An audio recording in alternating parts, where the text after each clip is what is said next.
So hello everyone and welcome back to my channel materia medica world. So अब हम long time के बाद वापस मिल रहे हैं मेरी चैनल पर। तो आज हम पढ़ने वाले हैं न्यू मेडिसिन जो है यूपेटोरियम परफोलिएटम। ओके, सो ये मोस्टली आपको शॉर्ट नोट या फिर एमसीक्यू बेस्ड पे ज़्यादा पूछी जा सकती है, क्योंकि इसमें से most of question MCQ based पे ज़्यादा पूछी जाती है। एंड आप लोगों के पेपर पैटर्न भी अभी चेंज हो चुकी है, जो है पहले आपको एमसीक्यूज भी बहुत ही ज़्यादा आपको पूछे जाता है और वेटेज भी उसमें ज़्यादा है। तो हर एक टॉपिक में, हर एक पॉइंट में मैं आपको इंडिकेट करूँगी कि कौन सी चीज़ आपको एमसीक्यू या फिर वाइवा में पूछी जाती है। ओके, सो अब हम आगे बढ़ते हैं। तो पहले हम देखेंगे कॉमन नेम, तो वो है बॉन्सेट एंड फाउंडर है इसके हैंडमैन एंड फैमिली है कंपोजिटे। कलर कोऑर्डिनेट करने में मैंने गलती की है, सो नेक्स्ट टाइम से मैं ध्यान रखूंगी। तो आप कमेंट में स्टार्ट हो जाओ, उससे पहले मैं अभी ही आपको बता देती हूँ कि कलर में मैंने गलती की है। I am so sorry. आगे की वीडियो में भी आपको थोड़े बहुत ऐसे कलर्स दिखेंगे, तो just bear it. Okay, then moving forward तो हम देखेंगे इंट्रोडक्शंस। तो इंट्रोडक्शन में क्या है कि कॉमनली नॉन एज बॉन्सेट और एग्यूविड, ये आपको एमसीक्यू में पूछा जा सकता है कि what is the another name of eupatorium other than boneset, तो वो है एग्यूविड। Then eupatorium is remedy which every homeopath is more or less familiar in management of acute fever like malaria, dengue and influenza. Okay, तो ये भी आपको viva या फिर MCQ में पूछा जा सकता है कि eupatorium remedy is given in which condition of acute fever या फिर in which condition in acute fever. तो आपको malaria, dengue and influenza tick करना है या फिर आपको वाइवा में जवाब देना है। ओके, देन मूविंग फॉरवर्ड तो क्या है कि sphere of action and constitution क्या है। तो स्फीयर ऑफ एक्शन है इसकी gastrohepatic organ, bronchial mucous membrane and fibrous tissue. Constitution में देखेंगे तो इसका कोई पर्टिकुलर कंस्टिट्यूशन रिकॉर्डेड नहीं है, बट जब भी इसके ऊपर प्रूविंग कर रहे थे या फिर जब भी कोई प्रूवर ने या फिर फिजिशियन ने प्रिस्क्राइब की होगी यूपेटोरियम, तो पेशेंट कैसा दिखता था तो वो हम देखेंगे। तो पेशेंट पूरा वर्न आउट कंडीशन में दिखेगा, ठीक है, क्योंकि excessive abuse of alcohol. Then कैसा दिखेगा, कैचेक्सिया देखने को मिलेगा एंड फ्रॉम प्रोलॉन्ग और फ्रीक्वेंट अटैक ऑफ बिलियर्स देखने को मिलेगी विथ इंटरमिटेंट फीवर या फिर इंटरमिटेंट फीवर भी उसमें देखने को मिलेगा। देन अब हम देखेंगे इसके गाइडिंग सिम्टम्स। तो गाइडिंग सिम्टम्स में आप इसको थोड़ी बहुत आनिका के साथ रिलेट कर सकते हैं, ठीक है। जो ये पिक्चर दिख रहा है तो वो है यूपेटोरियम प्लांट। ओके, देन तो क्या है फर्स्ट गाइडिंग सिम्टम की bruised feeling as if broken all over the body, ठीक है। तो जो ये सिम्टम्स हमने आर्निका में भी देखा है कि आर्निका में भी उसको ऐसा ही फीलिंग आती है। ओके, तो क्या है कि ब्रूइज्ड फीलिंग, हर एक जगह पे उसे ऐसा लगेगा जैसे किसी ने मारा हो। Okay, then bone pain of all description appear in the remedy, हर प्रकार के बोनी पेन हमें इस रेमेडी में देखने को मिलेगी। तो ये भी एक आपका viva as well as MCQ point of view हुआ। तो पेन कैसा होगा, तो pain affecting back, head, chest, limbs, specially wrist, ठीक है। लिम्स में कौन से पार्ट, रिस्ट, ठीक है।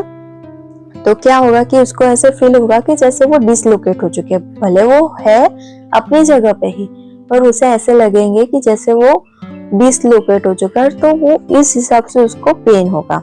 Then painful soreness run throughout the remedy, pain symptom है वो पूरी की पूरी रेमेडी में हमने देखने को मिलेगी, या फिर आप कह सकते हो कि pain is the picture of the eupatorium. Then the chill is nearly always in morning, morning में ही हमें इसमें चिल देखने को मिलेगी and is preceded for several hours, ठीक है। वो बहुत ही ज्यादा टाइम तक रहता है और किसके साथ, तो बाय थर्स्ट, उसके साथ थर्स्ट भी प्रेजेंट रहेगी। और क्या क्या होगा कि soreness and aching of bone भी देखने को मिलेगा। Then insatiable thirst before and during chill and fever knows that chill is coming because he cannot drink water, ठीक है। तो वो मतलब क्या होगा कि उसको बहुत ही ज्यादा प्यास लगेगी बिफोर एंड ड्यूरिंग चिल या फिर फीवर, और उसे पता चलता है कि मैंने अभी पानी नहीं पिया है तो मुझको पक्का चिल आएगी। ओके, देन दूसरे गाइडिंग सिम्टम्स क्या है, तो pain comes quickly and goes away quickly, जल्दी आएगा और जल्दी चले जाएगा। Bilious vomiting between chill and heat stage of getting on hand and knees, ठीक है। तो बिलियस वॉमिटिंग देखने को मिलेगी चिल एंड हीट स्टेज के बीच में, ठीक है। और वो कब होगी, मीन्स जब भी उसको वॉमिटिंग होगी तो वो तुरंत ही अपने हाथ और घुटनों के ऊपर आ जाएगा, ठीक है। तो वो पोजीशन होगी, हैंड में पोजीशन में वो आ जाएगा। Then vertigo with sensation as if falling to the left side, okay. जब भी उसको चक्कर आएंगे, वर्टिगो होगा तो उसको ऐसा लगेगा कि वो लेफ्ट साइड गिरने वाला है या फिर गिर रहा है। Then cough is relieve by getting on hand and knees, ठीक है। जब भी उसको खांसी आएगी तो वो कैसे रिलीव होगी, जब भी वो अपने हैंड नी पोजीशन में आएगा तब। Then sweat relieves all pain except headache, ठीक है। स्वेट हर एक प्रकार के उसके पेन को रिलीव कर देगा, सिर्फ हेडेक को नहीं करेगा। Then it affect the liver producing bilious effect. Patient is restless, chilly and nauseated, sluggish of all organ and function, ठीक है। स्लगिशनेस देखने को मिलेगा हर एक फंक्शन और ऑर्गन्स में, ठीक है। और वीकनेस देखने को मिलेगी। अब हम देखेंगे पर्टिकुलर, तो फर्स्ट पर्टिकुलर है हेडेक, या फिर आप कह सकते हो हेड। तो उसमें क्या देखने को मिलेगा कि पीरियोडिकल हेडेक देखने को मिलेगी, या फिर आप कह सकते हो कि इस मेडिसिन में पीरियोडिसिटी देखने को मिलेगी every 3rd and 7th day को। Then pain at the base of brain, पीछे की तरफ उसको हेडेक होगा। Then congestive type of headache, sensation as if head is going to burst, उसे ऐसा लगेगा जैसे आज तो मेरा सर फट ही जाएगा, ठीक है।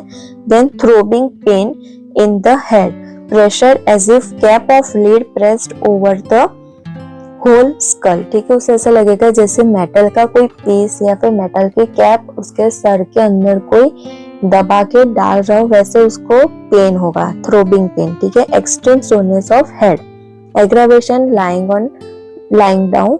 देन कॉन्कोमिटेंट देखने को मिलेगा, मींस हेडेक के साथ और कौन सा सिम्टम्स देखने को मिलेगा, तो वो है vertigo with headache, sensation as if falling to the left side.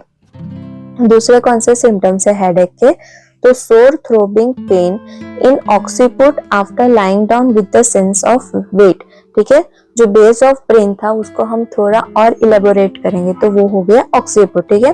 तो क्या होगा कि थ्रोबिंग पेन हमें देखने को मिलेगा ऑक्सीपुट के साइड पे। कब होगा, तो after lying down with the sense of weight, जब भी वो लाइंग डाउन पोजीशन में जाएगा या फिर सोने जाएगा तो वो ऐसा लगेगा जैसे उसको सर पे बहुत ही ज्यादा भार रख दिया हो। Then head pain alternate with gouty pain, फिर headache ameliorate by vomiting of bile and by conversation, ठीक है। तो कन्वर्सेशन के साथ साथ मीन्स या फिर वो उसके हस्बैंड हो सकते हैं, वाइफ हो सकते हैं, फ्रेंड हो सकता है, ठीक है, कोई भी हो सकता है। तो उसके साथ वो बात करेगा या करेगी तो उससे भी उसको हेडेक एमिलिएट होगा।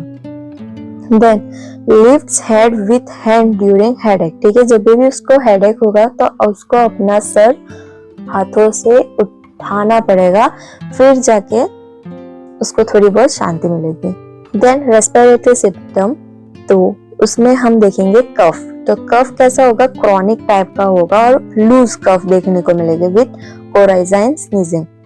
कफ कब एक्साइटेड हो जाएगा, जब भी उसको गले में खराश लगने लगेगी, ठीक है। And causing tightness of chest, और उसकी चेस्ट को कैसे मीन्स इसको फीलिंग आएगी जैसे उसके चेस्ट में टाइटनेस होने लगी हो। Hawking cough with difficulty in breathing, ठीक है। ये जो लिखा है लाइट पिंक कलर में वो है डिफिकल्टी इन ब्रीथिंग, ओके। तो hawking cough with difficulty in breathing while coughing, the patient must support the chest with the hand. ये सिम्टम्स हमें देखने को मिलता है ब्रायोनिया में। तो आपको ये वाइवा में भी पूछ सकते हैं कि ये और एक सिम्टम है, ये जो सिम्टम है वो और कौन सी रेमेडी में देखने को मिलेगी, तो वो है Eupatorium and Bryonia. Then sputa या फिर sputum with cough, there is scant expectoration, ठीक है। तो स्पूटम क्या होगा, कफ के साथ बाहर निकलेगा, पर जो एक्सपेक्टोरेशन होगा वो कितना होगा, स्कैंटी, मींस जो निकलेगा वो स्कैंटी होगा। Then sharp pain through right chest on deep inspiration, ठीक है। जब भी वो बहुत ही ज्यादा गहरी सांस लेगा तो क्या होगा, शार्प पेन देखने को मिलेगा right side of the chest. Then aggravation किससे होगा, तो from lying down on back, पीठ के ऊपर सोने से, and from inspiration, deep inspiration करेगा तब, और relieved by the hand knee position. Okay, तो that's it for part 1 today. Okay, तो अब हम पार्ट 2 में दूसरे पर्टिकुलर्स और उसकी क्विक रिवीजन देखेंगे इस मेडिसिन की, और उसमें दूसरे कौन से एमसीक्यू है, कौन से वाइवा पॉइंट ऑफ व्यू के क्वेश्चन है, वो उस पार्ट 2 में भी हम देखेंगे जैसे पार्ट 1 में देखे। और एंड तक वो पार्ट 2 के वीडियोस देखना ताकि आपको कुछ भी मिस आउट ना हो, क्योंकि एंड ऑफ द वीडियो में मैं सारे पॉइंट्स आपको लिख के दूंगी कि कौन से पॉइंट है वाइवा के और as well as for MCQ के। सो मिलते हैं नेक्स्ट वीडियो में। Till then bye bye, take care.